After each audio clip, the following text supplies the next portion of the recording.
Ang John 3:16 ay napaka-familiar na talata.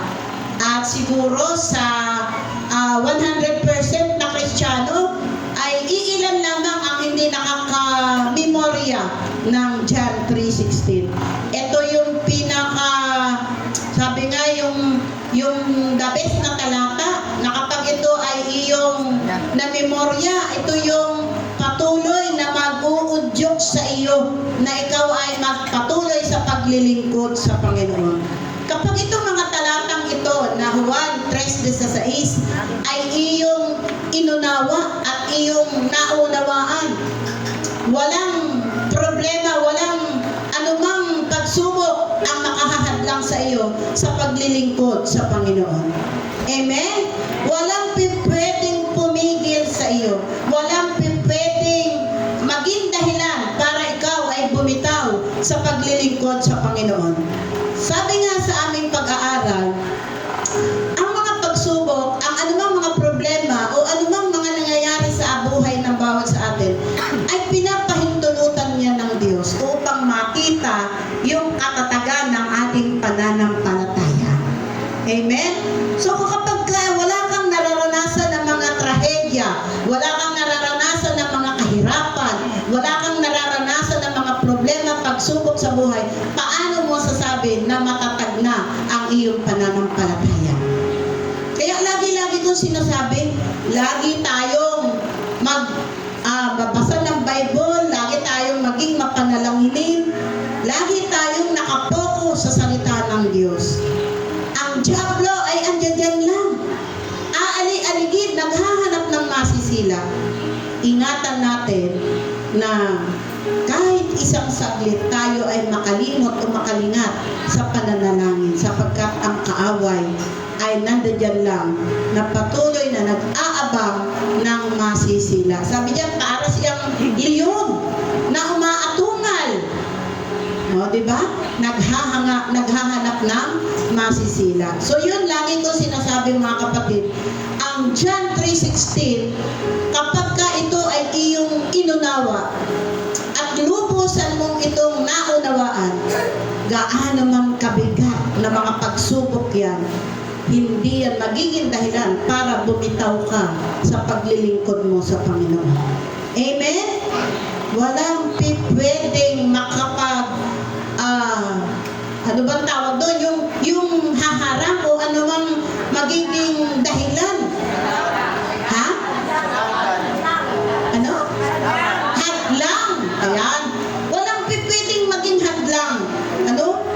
Ano bang problema yan? Gaano mang kabigat na trahedya yan? Hindi ka mahahadlangan sa paglilingkod sa Panginoon sapagkat naunawaan mo ang John 3:16. Mga kapatid, sa umagang ito ay meron akong tatlong bahagi na nakitang mensahe sa Juan 3:16. Ano? Napakaganda po na ating pag-aaralan ang Juan 3:16 na kahit ito ay napaka-familiar na sa mga Kristiyano pero masarap pa din na ating pagbubulay-bulayan. Sabi diyan, ano ba ang mensahe ng John 3:16? Ayan, ano ba ang mensahe? Ang number 1 na mensahe ng John 3:16 ay pag-ibig. Hello!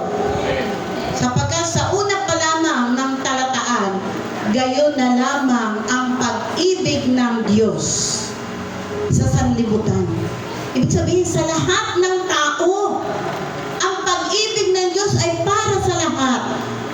Hindi lamang para sa akin, hindi lamang para sa iyo o sa iyong katabi. Ito ay para sa lahat. Napakadakilang pag-ibig ng Diyos. Kung ating iisipin, sino ako? Sino ka para mahalin ka ng Diyos? Lahat tayo ay makasalanan. Sabi nga, bago tayo tinawag ng Diyos, bago tayo pinili ng Diyos, tayo ay makasalanan.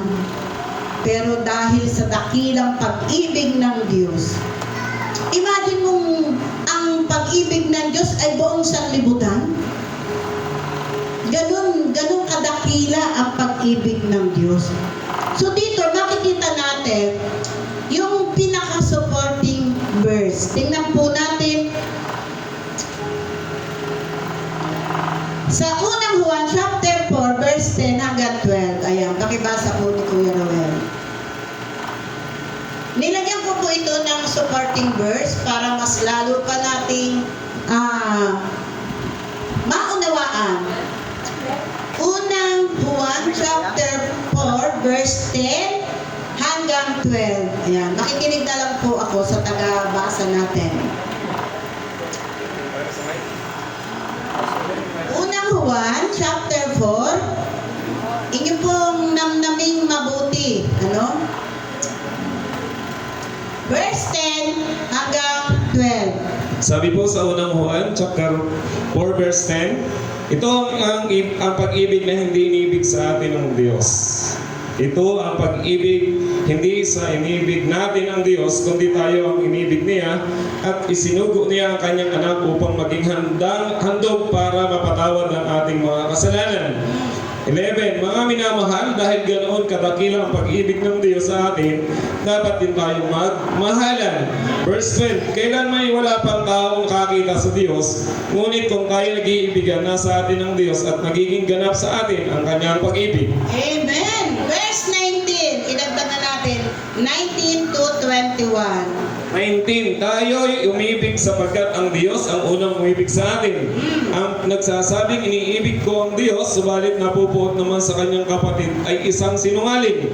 Kung ang kapatid na kanyang nakikita ay hindi niya magawang ibigin, paano niya maibig ang Diyos na hindi naman niya nakikita?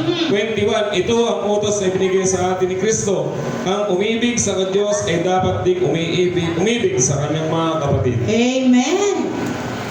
Kung paano natin naranasan ang pagmamahal ng Diyos, na tayo ay isang marumi, tayo isang makasalanan, na hindi naman talaga tayo kaibig-ibig, pero inibig tayo ng Diyos.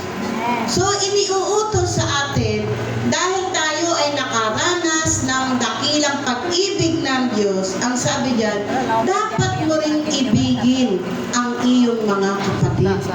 Paano mo daw masasabi na iniibig mo ang Diyos? Eh, yun ang kapatid mo na nakikita mo, katabi mo, every Sunday, hindi mo magawang ibigin. Paano pa raw lalo ang Diyos na hindi mo nakikita? Yan. So, ganun lang ang ipinapaunawa sa atin ng Diyos. Kung ikaw at ako ay nagawang ibigin ng Diyos sa kabila na tayo ay makasalanan, dapat iparanas din natin sa ating mga kapatid, sa ating kapwa, ang pag-ibig na ipinadama ng Diyos. Amen? Yan yung number 1. Yan yung pag-ibig na pumapawi ng maraming kasalanan. Kahit pa gaano kalaki ang nagawang kasalanan ng kapatid mo sa iyo, dahil sa inibig ka ng Diyos, ipaparanas mo rin ang iyong pag-ibig sa iyong kapatid. Amen? Mahirap gawin. Ano? Lalo kung ito ay sobrang nakasakit sa iyo. Pero kapag ang Diyos o ang Panginoong Jesus ang siyang naghahari sa iyong puso, hindi mahirap ang umibig sa ating kapwa. Amen?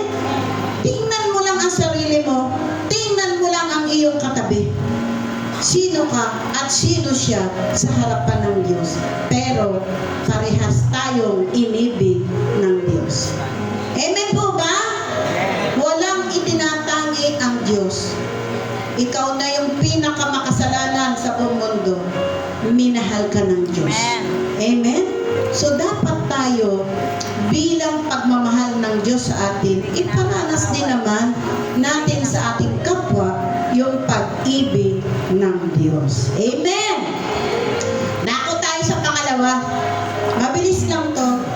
Sabi ko nga, merong 3 mensahe ang John 3:16. Sa palagay nyo, ano yung pangalawa? Sige nga. Pinag-aaralan nyo niyo ba ang John 3:16? Yung unang-unang mensahe talaga doon yung pag-ibig kasi nasa ano pa lang siya nung sentence ano? Nasa simula pa lang. Sa pangalawa, sa palagay nyo, ano yung makikita yung mensahe doon? Nagbibigay. Ayan, pagpapatawad. Yan yung pangalawang mensahe ng John 3:16. Kasi hindi mo mararanasan ang pag-ibig ng Diyos kung hindi mo na iginawad sa iyo ang pagpapatawad. Hello! Bago mo maranasan yung pag-ibig ng Diyos, ay mararamdaman mo muna yung pagpapatawad ng Diyos sa iyo. Napakapalad natin na tayo na mga naririto, tinawag tayo ng Diyos at sabi diyan, pinatawad na tayo ng Diyos. Kaya kung ano yung ginagawa ng Diyos sa atin, ang nais lang naman ng Panginoon ay makita din sa atin kung ano yung ginagawa ng Diyos sa buhay ng bawat isa sa atin. Yung bang, pinatawad ako ng Diyos, so kailangan magpatawad din ako sa aking kapwa. Inibig ako ng Diyos, so dapat ibigin ko din ang aking kapwa. Nilagay ulit ako ng supporting verse para mas lalo pang maging malawak yung ating pag-aaral. Sa Gawa chapter 13, verse 38 to 39. Ayan. Gawa 13, 38 to 39. Sige nga po, pakibasa. Sabi po sa Gawa 13:38, dapat ninyong malaman mga kapatid na sa pamagitan ni Jesus ay pinangaral sa inyo ang ipinangaral sa inyo ang kapatawaran ng kasalanan. 39, ang lahat ng sumasampalataya sa Kanya ay pinatawad na sa lahat ng pagkakasalang hindi na ipatawad sa inyo sa pamagitan ng pagtupad ng kautusan ni Moises. Amen! Sabihin mo sa iyong katabi, pinatawad ka na ng Diyos. Pinatawad ka na ng Diyos. Amen! Malakas! Pinatawad ka na ng Diyos. Amen! Palakpakan naman natin ang kabutihan ng Diyos para mas lalo tayo maging masaya sa selebrasyon ng kaarawan ng ating Panginoon Jesus. Mas maunawaan natin na tayong lahat, ang sabi dun sa talata, tayong mga nananalig sa Kanya ay iginawad na ang pagpapatawad. Hello! Iginawad na sa atin yung pagpapatawad. Ito pa yung pinakamaganda na nakita ko. Tingnan po natin ha, kasi ang dami ko talaga ditong inilagay. Sa Hebreo chapter 8 verse 12, ito yung lagi kong sinasabi, ang Diyos ay forgive and forget. Yan. Hebreo 8 verse 12. Sabi po sa verse 12, sapagkat patatawarin ko sila sa kanilang mga kasalanan at kakalimutan ko na ang kanilang mga kasamaan. Yan. Kaya bang gawin ng mga anak ng Diyos? Ang sabi diyan, sinabi ng talata, akin ang pinatatawad ang inyong mga kasalanan, at sabi diyan, kinalilimutan ko na. Sabi nga, past is past. Kinalimutan na. So tayo ganun. Kapag tayo ay naggawad ng pagpapatawad, lalo tigit sa mag-asawa, kasi madalas yan bago sa ating mga kapwa ay sa mag-asawa madalas. Nagkasala ang asawa, humingi ng tawad, iginawad naman ang pagpapatawad. Pero once na medyo konting sablay ang asawa, mula doon sa kauna-unahang pangyayari, pinapaulit-ulit kahit pa yun ay panahon pa ng ano bang panahon ni Lapu-Lapu? Ay kapag kaunting sablay, ay agad-agad inuungkat-ungkat. Ganyan ka naman talaga. Noon pa man. Ganyan ka na. Wala kang pagbabago. Ayan. Wag gayon. Hindi nakita yung pagiging mabait. Ang nakita yung kaunting sablay. Nakakita lamang ng kaunting pagkukulang nakalimot na kumustahin, nakalimot lamang na kumain ka na ba, nakalimot lang na kumusta ka na, Asan ka? magwawar na.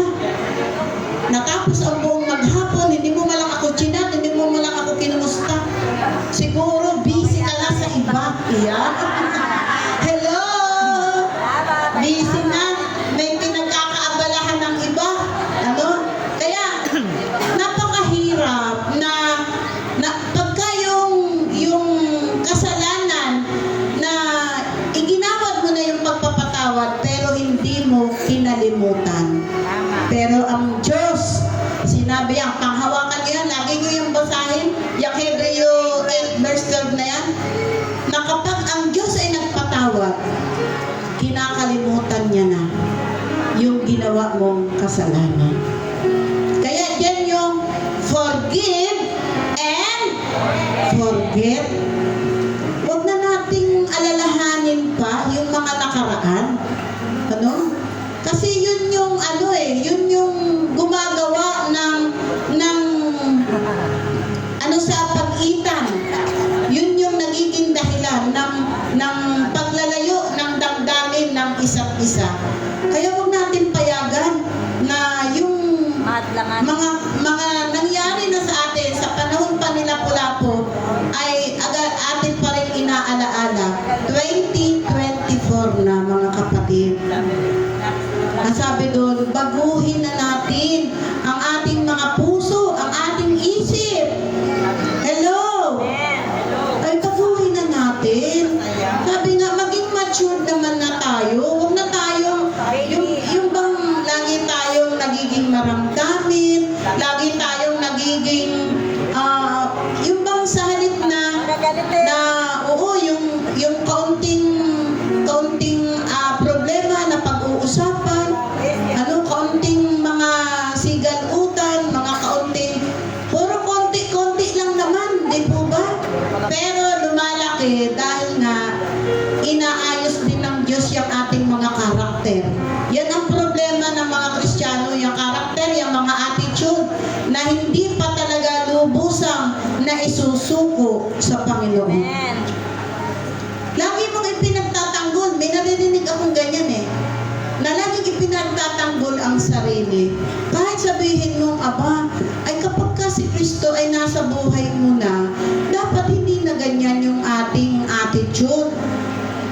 So, nakakalungkot na may mga mananampalataya, na may mga Kristiyano na ipinagtatanggol pa rin yung ating lumang pagkatao. Dapat, pagka ikaw ay namumuhay na kay Kristo, si Jesus ay nasa puso mo na, at ang salita ng Diyos ang naghahari na sa buhay mo, dapat nababago ka.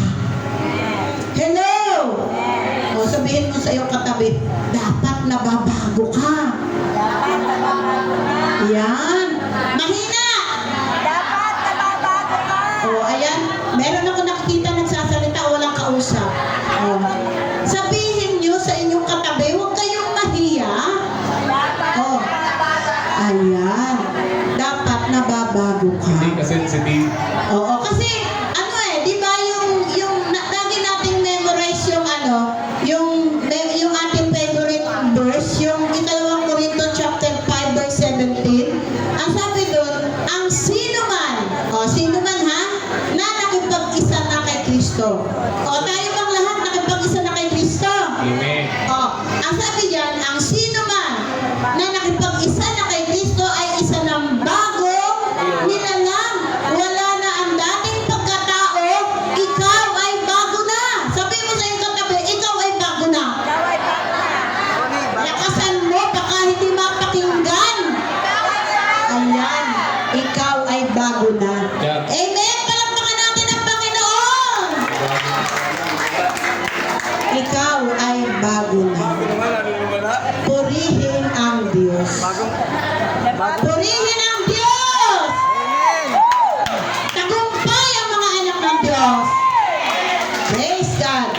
Basa pa tayo ng isang talata. Tingnan natin, ha? Sabi nga, kung ang Diyos ay marunong magpatawad, tayo pa kaya ang hindi magpatawad? O, sabi dito, Mateo chapter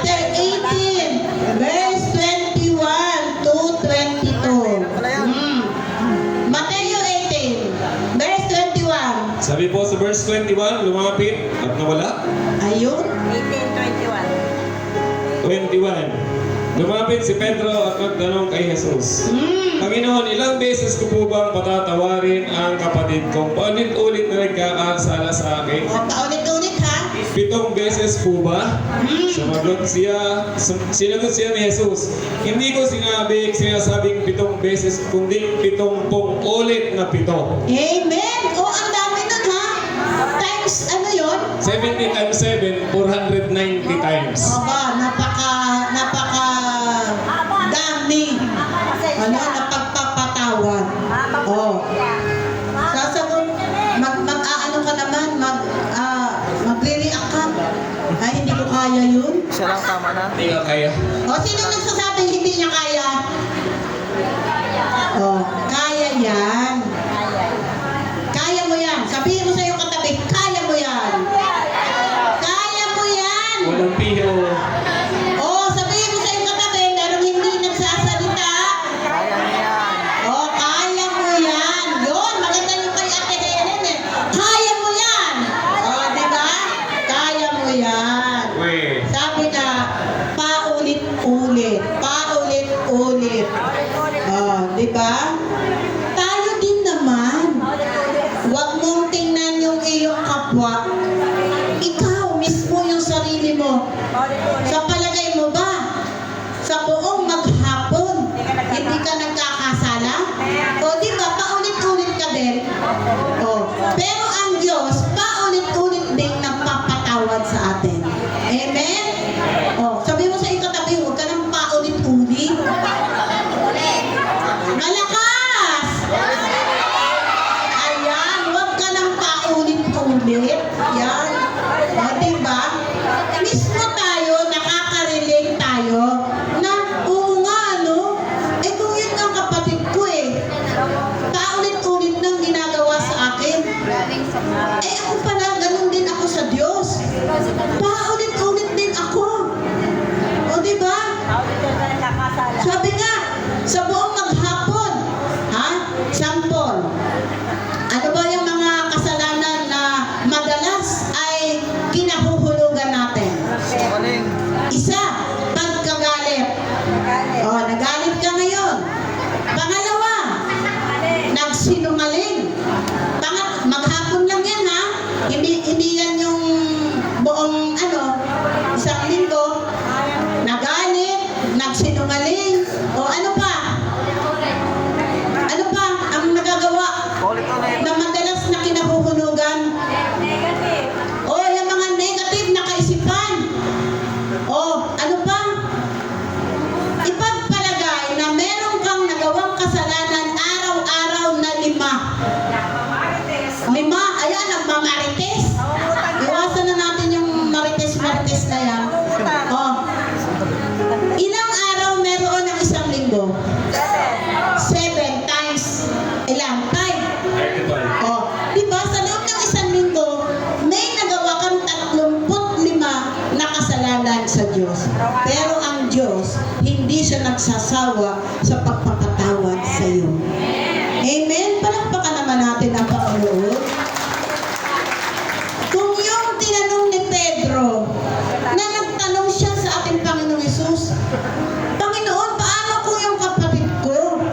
Sa loob ng maghapon ay 7 beses na magkasala sa akin.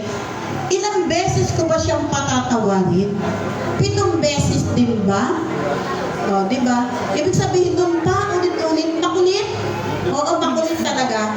O, madami mga Kristiyano ngayon, makulit. Pasaway. Medyo naman yung pasaway eh, masakit. Makulit lang. Makulit.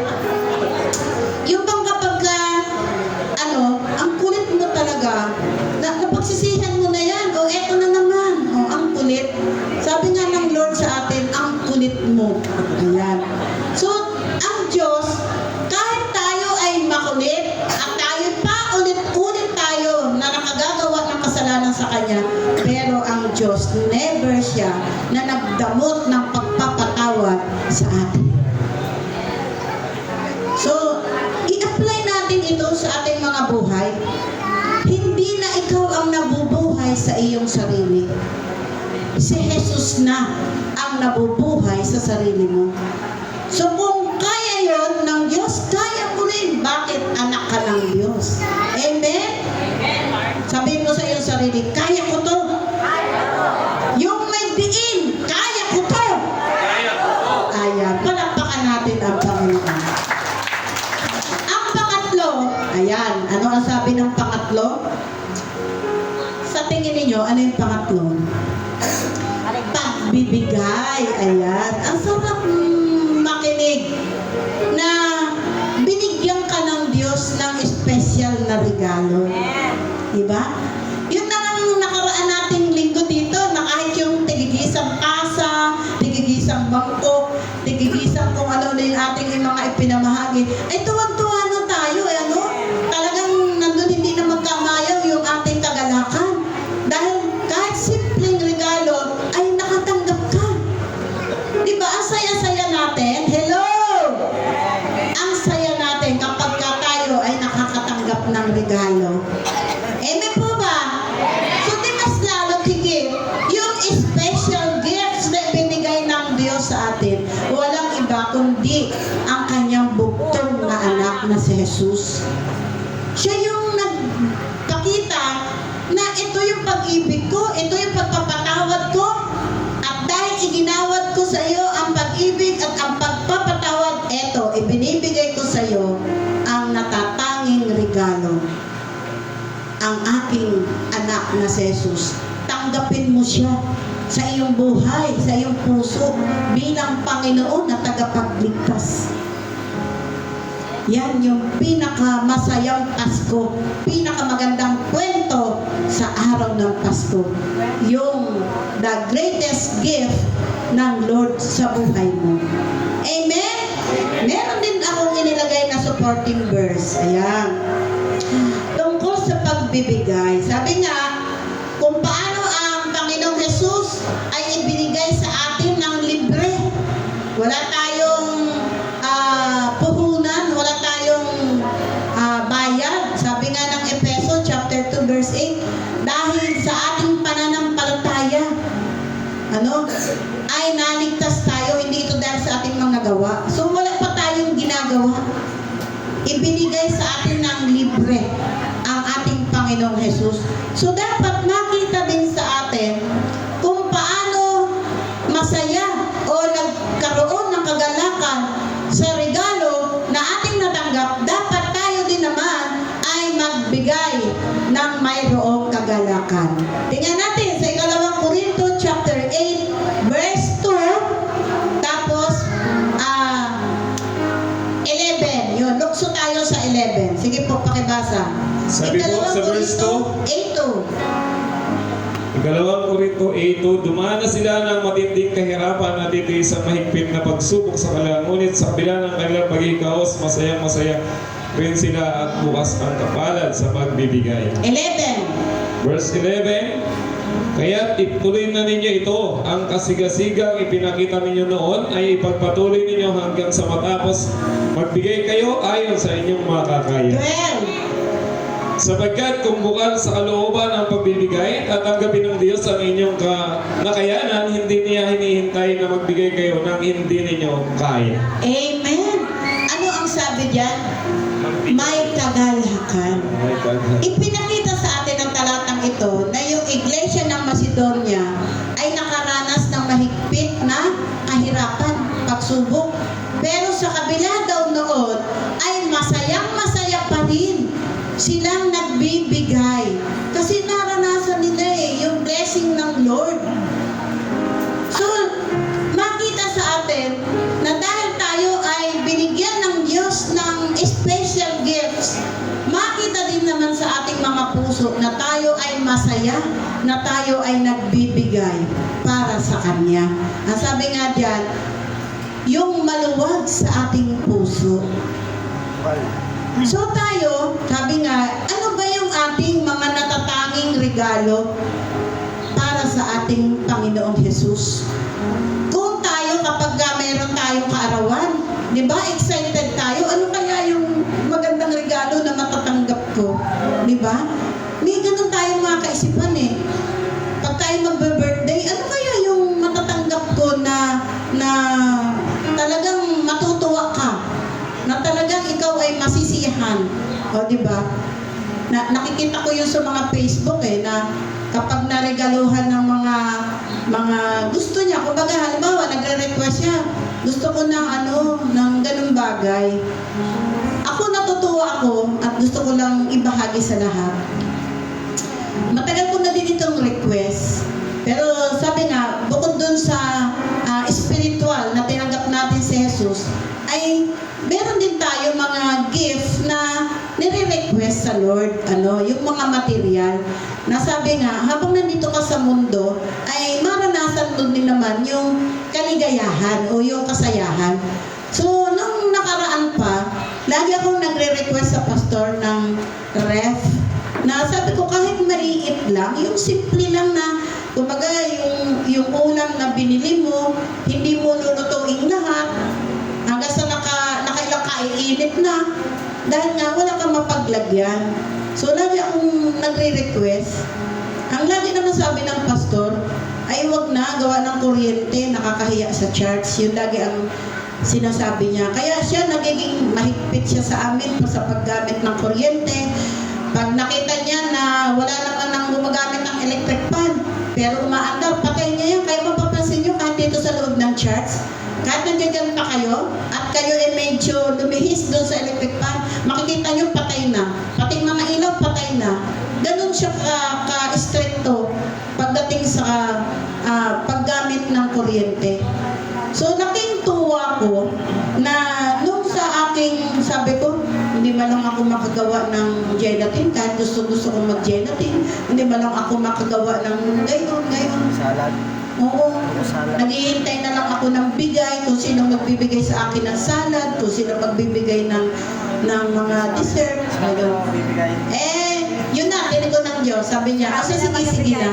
At talagang laking tuwa ko. At sabi ko nga, humingi ako ng permit kay Ate Helen kasi baka nga magulat sila na yung kuryente natin. Pero makatapos naman po ang season niyan ay ilalagay ko na yan sa zero. Kumbaga ngayon lang kasi nga kailangan din ng lamig. At saka yung po pinili namin na ref ay yung matipid po sa kuryente. Talagang ang dami kong katatanong. Talagang panay ang ko doon sa manager doon. Bigyan mo ako ng pinakamatipid na mag-consume ng kuryente. At kahit maliit lang, ayoko ng malaki kasi lang naman pang personal lang naman use. So yun talagang salamat sa Lord, bukod kay Jesus Christ ay yung isa sa pinaka-hihiling ko ay ibinigay na sa akin. Amen? So palakpakan natin ang Panginoon. May ganun tayo na kahilingan. Dumadaan mo na ng maraming taon, pananalangin. So ikaw, ano yung pinakamagandang regalo, maliban kay Jesus Christ, material, na natanggap mo ngayong Pasko? Ayan. At kung paano ibinigay ng Diyos ang special gift sa atin, magbigay din naman tayo ng special para sa Kanya sa araw na ito. Ano yung gusto mong iregalo? Ano yung gusto mong ibigay sa Kanya? Di ba pagka may birthday, lalo yung ating asawa, may pa-surprise pa tayo, di po ba? Gusto kong i-surprise ang aking asawa. Yung matagal niya nang hinihingi, ibibigay ko.